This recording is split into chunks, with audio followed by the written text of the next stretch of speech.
Hi guys, sorry to interrupt your viewing, but please subscribe to the channel and like this video. Thank you. I swear, the air felt different that morning, too still, like something heavy was hanging over the room and none of us could name it out loud. The Christmas tree flickered softly in the corner, twinkling with the same tired ornaments we'd been using for decades. The fireplace crackled like it always did, and the scent of cinnamon rolls drifted in from the kitchen. But underneath all that warmth, there was a chill that had nothing to do with the weather outside. It was the kind of chill that comes from knowing you're about to be reminded of your place in the family hierarchy again. My mom stood there in her red velvet robe, grinning like she'd won the damn lottery. Her eyes sparkled with pride as she handed my sister, Jenna, a small box wrapped in gold foil and tied with a delicate satin ribbon. I watched Jenna peel back the paper with those perfectly manicured nails, her mouth already forming an exaggerated, "Oh my God," before she'd even seen what was inside. She always did that, put on a little performance like we were in some cheesy Hallmark movie and the cameras were rolling. And then she opened it. Inside was a key. A simple silver key, nestled in a velvet-lined box. Jenna's eyes widened like she'd just been handed the keys to the kingdom, and in a way, she had. Because that key didn't open a jewelry box or a new car parked in the driveway, it opened the front door to a whole damn house. "We bought her a house," Mom said, her voice cracking with pride, like she'd just announced Jenna had cured cancer or climbed Mount Everest barefoot. My stomach turned. I looked at my dad, who nodded in solemn agreement, like this was some sacred family rite of passage.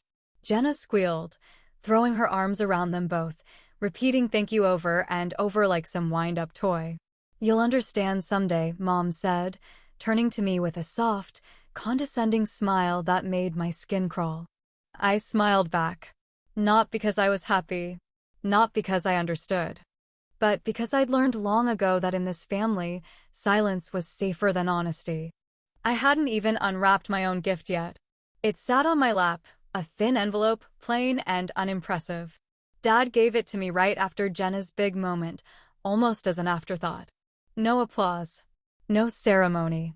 Just a quiet "here," like he was handing me a utility bill. I could feel my heartbeat in my ears as I slid my finger under the seal, carefully pulling out a single sheet of paper. I didn't even look at it right away. I just stared at that damn envelope in my hands, wondering what kind of message they thought this would send. What kind of daughter they thought I was. What kind of person they believed I'd become. But before I even read what was written on the page, my mind slipped away, back to 100 other moments like this. Back to birthdays where Jenna got designer handbags while I got whatever was on clearance. Back to dinners where my opinions were met with silence, while Jenna's every dumb anecdote was met with laughter and applause. Back to the time I got a full scholarship and no one even showed up to the awards ceremony because Jenna had a dance recital on the same night. I used to think it was all in my head. That maybe I was just being sensitive or bitter. But moments like this, when they handed Jenna a whole house like it was nothing and gave me a single sheet of paper, I knew better. I knew exactly where I stood in this family. I knew exactly how small they thought I was. I could feel the words coming up my throat like acid, words I wanted to scream, to throw across the room like daggers. But I swallowed them down. I sat there and kept smiling, even though every muscle in my face ached with the effort. Because this wasn't the moment to speak. Not yet. The moment was coming, but not today. Dad finally glanced over and asked, "Aren't you going to open it?" His voice was casual, like he wasn't even aware of how deep the knife had been twisted. I opened the paper then, slowly, deliberately. His eyes followed my hands, curious now. When he saw what was written, the smug smile on his face cracked, just for a second. But it was enough. I saw the flicker of confusion, then realization. His mouth went tight, his jaw clenched. And for the first time that morning, there was silence in the room. "You'll understand someday," Mom had said. But I already did, just not the way she thought. I used to tell myself it was just a phase, that eventually the scales would tip and someone in my family would finally see me, not the caricature they'd built in their minds. Not the placeholder daughter who filled the background of family photos while my sister stole the spotlight with her blinding smile and perfectly rehearsed charm. But childhood has a way of carving truths into your bones, even when you try to unlearn them later. It wasn't just a phase, it was a pattern, a deeply rooted ritual in our family that repeated itself like clockwork every holiday, every birthday, every single godforsaken milestone. I remember one birthday, I must have been 9, when I woke up early, excited, thinking maybe this year would be different. I had baked my own cupcakes the night before with Mom's help, though she kept sighing and looking at the clock because Jenna had some ballet rehearsal she didn't want to be late for. That morning, I tiptoed downstairs, expecting at least a card or some balloons, maybe even just a warm hug. But the kitchen was empty, the air smelled like burnt toast, and there was no sign that the day held any significance at all. They hadn't forgotten Jenna's birthday that year, though. She had a backyard party with ponies and a magician, and neighbors we didn't even like showed up with glittery gifts and fake smiles. The older I got, the harder it became to pretend I didn't notice. When I graduated from middle school with honors, Mom barely looked up from her phone. She was texting Jenna's dance coach about the upcoming regional competition, making sure her precious star was in perfect form for the stage. At my science fair, where I took home first place for building a fully functioning model of a hydroelectric dam, Dad showed up late and left early, something about golf with a client he couldn't reschedule. But when Jenna landed a local shampoo commercial, they threw a dinner party, popped champagne, and framed the dam product shot like it was a Pulitzer. I never dared say anything outright. I wore my smile like armor, laughed when I was supposed to, and kept my bitterness locked away in the quiet hours of the night when no one was watching. I became an expert at shrinking myself, at fading into the background so seamlessly you'd think I was part of the wallpaper. I wasn't the dramatic type, not like Jenna, who could fake tears in seconds and turn any moment into a soap opera-worthy monologue. She always knew how to pull strings, how to play vulnerable just long enough to get whatever she wanted: money, sympathy, a new car, or a second chance after failing yet another college class she'd lied about attending. And somehow, no matter how transparent her manipulation was, Mom and Dad never saw it. Or maybe they did and just didn't care. Maybe it was easier for them to believe she was special and fragile, and I was the tough one who didn't need anything. The dependable daughter. The one who figured things out alone and didn't make waves. They didn't see the cost of that kind of strength, the loneliness, the quiet rage, the years of wondering what the hell I'd done to be treated like a spare part. There was one moment that still plays on a loop in my head, especially when I try to convince myself I'm just overreacting. It was my senior year of high school, the night of the academic awards ceremony. I had worked my ass off, juggled 2 jobs, and kept my GPA flawless while Jenna was busy flunking intro classes and crying about how hard college was. That night, when my name was called for the top academic scholarship in front of the entire auditorium, I walked onto the stage and saw my mother sitting in the front row, not clapping, not smiling, but scrolling through her phone. When I came down with the award in hand, she looked up briefly and said, loud enough for people to hear, "Well, at least she's good at something." The way her voice cut through the applause made me want to melt into the floor. My classmates gave me awkward half-smiles, and my favorite teacher patted me on the shoulder as if to say, "You're doing great, kid, even if your own mother can't see it." That moment solidified something inside me, not just pain, but clarity. I wasn't imagining it. I wasn't exaggerating. I was invisible by design. And I've always wondered, have you ever felt like that? Like you were just a background character in your own family story? Like your wins only mattered if someone else failed? I'd love to know, because I can't be the only one who's carried that kind of weight in silence. Drop a comment and tell me, because maybe sharing it is the first step to letting it go. Years later, when I went back home for a quick visit, the kind of obligatory appearance you make out of guilt rather than love, I stumbled onto something I wasn't meant to see. It was in my parents' office, a locked safe carelessly left cracked open. I wasn't looking for anything in particular. But what I found inside, well, let's just say everything changed from that moment on. It was a strange kind of visit, the kind that doesn't come from genuine desire to reconnect, but more from guilt that simmers quietly in the background of your thoughts until it finally bubbles up and forces you to pick up the phone. I hadn't been home in over a year, and the only reason I went back that time was because my mother had called me twice in 1 week, saying Dad had pulled a muscle while mowing the lawn and needed a little help moving some things around the house.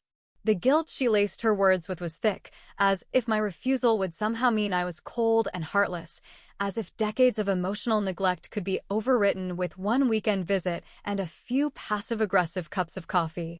I arrived on a Friday afternoon, the driveway lined with those same neatly trimmed hedges my father obsessively maintained like they were royalty. Jenna wasn't there, of course. She was busy, or at least that was the excuse Mom tossed out with a sigh and a hint of disappointment, as if Jenna's absence should somehow be a reflection on me. The house hadn't changed much, same sterile decor, same framed photos of Jenna smiling at every angle, same scent of lemon polish and overcooked roast lingering in the air like some strange time capsule of suburban perfection. By Saturday morning, I was already counting down the minutes until I could leave. I'd helped Dad move some heavy boxes in the garage, listened to Mom complain about how Jenna's boyfriend wasn't ambitious enough, and sat through a dinner where most of the conversation revolved around renovations they were planning on the lake house. I nodded, smiled, and gave all the right polite responses while mentally checking out of the entire interaction. It was late that night when I stumbled into the office. I wasn't looking for anything. I was just wandering, restless, trying to escape the suffocating silence of my childhood bedroom. The door to the office was slightly ajar, and when I pushed it open, I saw something that made me stop in my tracks: the wall safe, the one my father, always treated like a sacred relic, was open just enough for the handle to hang loose. At first, I thought maybe he'd forgotten to lock it after putting something away, but knowing him, that seemed unlikely. The man double-checked everything, from locks to light switches to the damn thermostat, like it was part of some ritual. I should have walked away. I should have left it untouched and gone back upstairs. But something stopped me. Maybe it was curiosity. Maybe it was that gut-deep hunger to finally know something they hadn't handed to Jenna first. I walked over slowly, every step echoing louder than it should have, my breath catching in my throat as I pulled the door open further. Inside were folders, thick ones, filled with papers clipped together in a way that screamed importance. Property deeds, tax forms, bank statements. Some of them were familiar, papers I expected to see, like documents tied to our old family home or accounts I'd heard them mention in passing.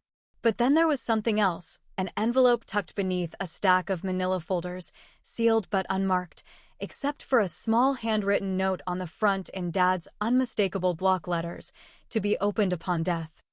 I shouldn't have opened it, but I did. Inside was a copy of a will, not the one I'd seen years ago when Dad made a big show of drawing up documents and claiming everything was being split fairly. No, this was different. This version had my name listed first, not Jenna's, and not just as an equal beneficiary. My name was attached to something much bigger. A property I'd never even heard mentioned before, one that had apparently been bought under my name years earlier. It wasn't just a gift or some random mistake. It was deliberate, documented, and filed legally. My pulse was pounding so hard I could barely hear the quiet hum of the desk lamp anymore. I read every line 3 times, scanning for an explanation that never came. Why would my father buy a property in my name without ever telling me? Why hide it away, tucked in a safe like some dirty secret? My mind raced, trying to piece together any possible clue from years past that might explain what I was holding in my hands.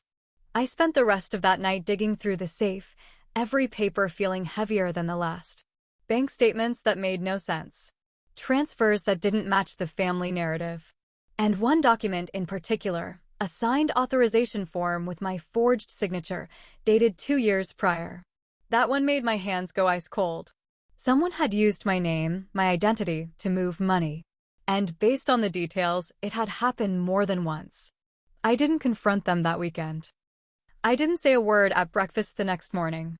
I simply packed my things and left before noon, citing work obligations. But the moment I got back to my apartment, I started digging. I pulled credit reports, contacted a lawyer friend, and began unraveling the layers of financial transactions I'd never known existed. Quietly, carefully. I didn't want to raise suspicion, not yet. What I uncovered over the next few months was something I wasn't prepared for: an intricate web of financial decisions, property transfers, and tax shelters that all pointed back to my parents. But the most staggering part was this: on paper, I owned more than I ever knew. Real estate, accounts, investments, all connected to me. And yet, they never said a damn word. And the craziest part? They still don't know I know. There's a very particular kind of rage that lives beneath the skin, quiet and controlled, like a slow burn you learn to live with until one day you realize you've been cooking in it for years without ever noticing how hot it's gotten. That's what I felt after finding out just how deeply my parents had buried the truth, how much of my name and identity had been tied to things they never intended for me to understand, much less benefit from. And it wasn't just the deception, it was the smugness, the assumption that I would keep playing my role forever, smiling politely while they handed Jenna the crown again and again like it was her birthright. So I did what any woman who's been underestimated for far too long eventually does. I began to plan. Not a tantrum. Not some emotional outburst that they could write off as overreacting. No, I planned something better, something they wouldn't see coming until it was already too late. Revenge, after all, doesn't need to be loud to be devastating. It just needs to be precise. I started by reaching out to a lawyer friend, someone I trusted completely, someone who wouldn't flinch when I handed over a stack of documents and asked them to help me understand every legal angle. We combed through everything: ownership titles, forged signatures, asset transfers, and those strange bank authorizations. It turned out that what had started as a quiet curiosity was now taking shape as something much bigger, an opportunity to take back control without ever needing to raise my voice. The house they loved to brag about, the family lake house they had been remodeling for years, the one they always called our legacy, had been mortgaged in secret to fund Jenna's failed startup 3 years ago. My father must have thought he could clean up the mess before anyone noticed, but he'd fallen behind on payments, and the bank had already scheduled a discreet auction. That's where it got interesting. Because I bought it. Quietly. Legally. Through a separate holding account and a third-party agent, I secured the deed without ever using my own name directly. It took a few weeks to orchestrate, but once it was done, the satisfaction was indescribable. I didn't just own their precious lake house now, I owned the one thing they never imagined they'd lose. Meanwhile, life at home continued as it always had. My mother kept calling to ask if I'd found a better job yet, her voice dripping with that syrupy blend of concern and condescension that only mothers like her can perfect. My father would occasionally forward job postings to my email with subject lines like, "Thought this might be more your speed." And Jenna, bless her oblivious little heart, kept sending family group texts about her latest accomplishments, how she got a promotion, how she might start a podcast, how her boyfriend was taking her to Maui for New Year's. Every message a reminder that she was still their chosen one, their star, their golden child. I didn't respond to most of it. I stayed quiet, played my part, nodded on the phone, and smiled through dinners. Because sometimes silence is the sharpest weapon. And every day that passed, every passive-aggressive comment and backhanded compliment they threw my way only added fuel to the fire I was building in the background. When December rolled around, I started preparing my final touch, a gift that would look like nothing at first glance, but would unravel everything the moment they opened it. I had a custom envelope made, thick ivory paper with a delicate embossed edge, the kind that looks fancy enough to distract from the knife tucked inside. Inside that envelope, I placed a single notarized letter, short, direct, legally binding.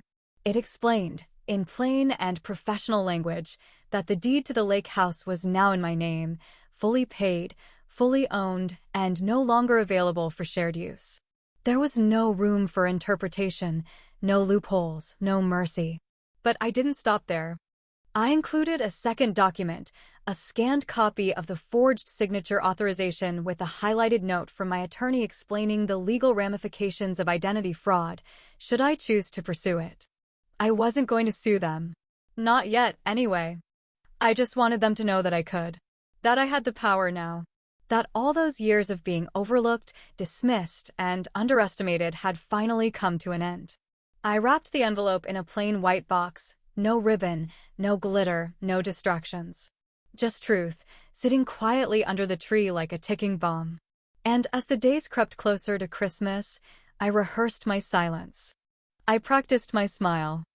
I reminded myself that I didn't need to yell, didn't need to argue, didn't even need to explain. My revenge would be delivered with poise, precision, and a single well-timed reveal. Because if they thought I'd sit through another Christmas pretending everything's fine, smiling through yet another toast to Jenna's success while they threw me scraps and called it love, well, then they were about to learn who I really am. Christmas morning had always followed the same tired script in our house, a perfectly staged performance where every smile was rehearsed, every gesture deliberate, and every damn emotion filtered through layers of passive-aggressive tradition and overly sweet coffee. The tree stood in the same corner it always had, strung with gold lights and ornaments my mother insisted on keeping despite the fact that half of them were chipped or cracked. The fire crackled, the cinnamon rolls burned slightly around the edges, and the scent of fake cheer filled the room like an invisible fog no one dared comment on. It was the kind of holiday morning that looked perfect from the outside, like a snow globe you'd proudly display on a shelf, but inside the glass, the air was stiff and bitter, and every word was one breath away from breaking into something sharp. I sat on the same worn armchair I'd occupied every year since I was 16, the only difference now being the quiet rage that hummed beneath my skin like an old wound that never quite healed. My carefully wrapped gift sat on my lap, plain white box, clean corners, no bow, no frills. Just a box, waiting patiently, while Jenna shrieked with excitement over her new designer purse, gushing over how it matched the shoes she had just unwrapped 15 minutes earlier. My parents looked at her with that familiar look of pride and indulgence, the same one I used to chase until I realized they'd never aim it in my direction no matter what I did. And then came the moment, the one I'd been waiting for with a patience I didn't know I had. I handed the box to my father, keeping my face blank, my smile pleasant but distant, the way someone smiles at a stranger on a train. He took it without hesitation, cracking a quick joke about how light it felt, glancing over at Jenna with a smug grin as if to say, she probably got me socks again. But his expression shifted the second he lifted the lid and pulled out the envelope. There was no card, no novelty tie, no quirky little gadget. Just an envelope sealed in wax, sitting in the center of the box like a perfectly laid trap. He opened it slowly, still trying to play it cool, still underestimating me the way he always had. He unfolded the papers with one hand while sipping coffee with the other, his mouth already forming some sarcastic comment that never made it past his lips. Because by the time he read the first sentence, the color had drained from his face so fast I thought he might actually pass out. His eyes darted across the page like he was hoping he'd misunderstood, like the words might rearrange themselves into something less threatening if he just read them fast enough. But there was no misunderstanding. In his hands were two documents. One, a notarized letter declaring me the sole legal owner of the family lake house, and two, the official court documentation confirming the successful transfer of property ownership through a silent auction that had taken place 2 months earlier.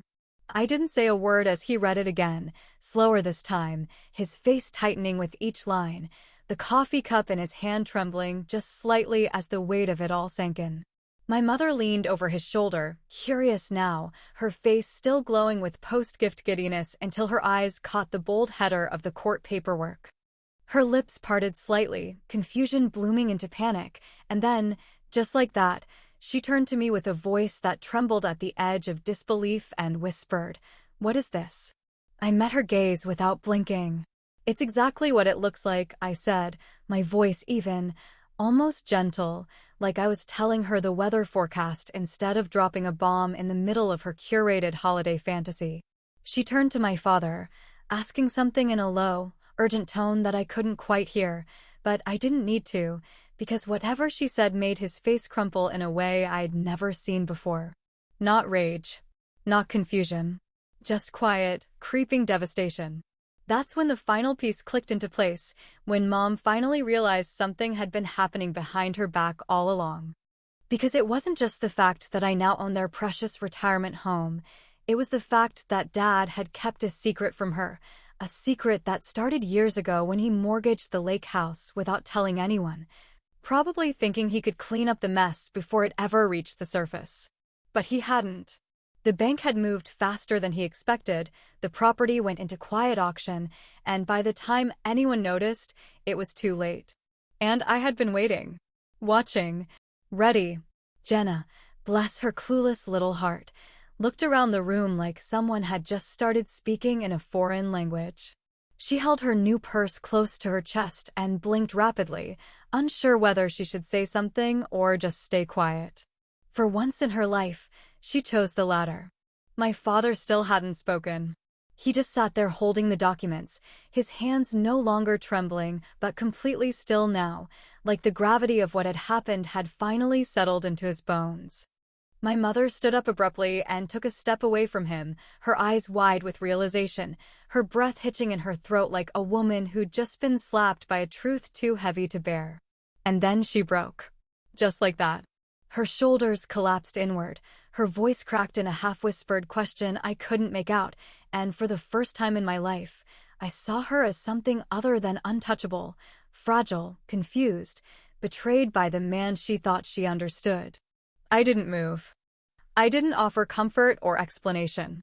I just sat there in silence, letting the weight of my revenge settle into the room like a storm cloud finally ready to rain. Because this wasn't just about property. It was about power. And for the first time ever, it belonged to me. The silence in the room was so dense it felt like a weight pressing against my chest, thick and unmoving, like the air had turned to syrup and no one could breathe through it. My mother was still standing, her expression somewhere between betrayal and disbelief, while my father sat hunched over like a man who had just seen his entire house of cards collapse in slow motion. Jenna hadn't said a single word, clutching her purse like it could somehow protect her from the fallout now unraveling in front of her eyes. No one moved, no one spoke, and in that heavy pause, I realized something I hadn't fully understood until that very moment. This wasn't just a revenge story anymore. It was a reckoning. I stood up slowly, smoothed the hem of my sweater with deliberate calm, and said the words that I'm sure will echo in their heads long after I've gone. "Thank you for breakfast," I said, my voice light but firm, as if nothing out of the ordinary had just happened, as if I hadn't just detonated a grenade right in the middle of their picture-perfect holiday morning. No one responded, not even a nod, not even a blink. And that silence, that wide-eyed, mouth slightly open silence, was more satisfying than any argument or confrontation ever could have been. I picked up my coat from the back of the chair and slipped it on slowly, savoring the awkwardness, the tension, the disbelief swirling in the air like smoke after a fire. I didn't explain myself further. I didn't offer apologies or justifications. I didn't give them one last chance to spin their narrative or minimize what they'd done. I had already said everything that needed to be said, not with words, but with action, and action, in this family, had always been louder than anything else. As I reached the front door, I turned back for a moment, not because I wanted some grand final moment, not because I wanted to gloat, but because I wanted to see their faces one last time with the full weight of reality finally settling in. "And just so we're clear," I said, my eyes moving slowly between each of them, "I won't be sharing the house. Not this time. It's mine now. All of it. And I think it's about time I start doing things for me." There was a bead of silence, a flicker of confusion crossing my sister's face, as if the idea of me claiming something she couldn't touch was almost physically painful for her to process. My mother looked like she wanted to say something, maybe to argue, maybe to plead, but she didn't. Maybe for the first time in her life, she understood that her words had no weight here anymore. And my father, he didn't even lift his eyes. He just kept staring at the document in his hands, like if he looked long enough, the ink might rearrange itself and give him a second chance. But there were no second chances left. I stepped outside, pulling the door shut behind me with a quiet click that somehow felt more powerful than 1,000 slammed doors. The cold air hit me like a cleansing wind, sharp and honest, and for the first time in years, I felt something that almost resembled peace. Not joy, Not victory, but something quieter, an unshakable sense that I'd finally taken back what they had spent years stealing piece by piece, my voice, my space, my dignity. By the time I reached the car, my hands were trembling slightly, not from nerves, but from release. The kind of release you feel after holding your breath for too long and finally letting it out in one long, aching exhale. I didn't look back. I didn't need to. Whatever was still happening behind those walls, it wasn't my concern anymore. I had delivered my truth and left it sitting on their perfectly polished dining table like a mirror they couldn't avoid. Later that evening, I sat at the lake house, curled in an old armchair by the window, wrapped in a blanket that smelled faintly of cedar and dust. The snow had started falling gently, soft flakes drifting across the frozen surface of the lake, and the world outside was silent in the way only winter knows how to be. I sipped my coffee slowly, letting the warmth fill the hollow spaces that had lived in my chest for too many years. It was strange how quiet the house was, without voices, without tension, without anyone trying to outshine someone else or compete for crumbs of approval. I thought about calling a friend, maybe telling them the whole story in one dramatic, wine-fueled monologue. But I didn't. Some stories don't need witnesses. Some victories don't need applause. I didn't know if they'd ever reach out, if they'd try to explain or justify or pretend nothing had happened. Maybe they would. Maybe they wouldn't. I didn't care anymore. I wasn't interested in closure. I wasn't looking for forgiveness or reconciliation. I had finally drawn a line. Not in anger, but in self-preservation, and for once, I wasn't stepping back over it. Funny thing is, now that I finally own something they wanted, I don't even want it. But I needed them to know I could take it, just like they took everything from me.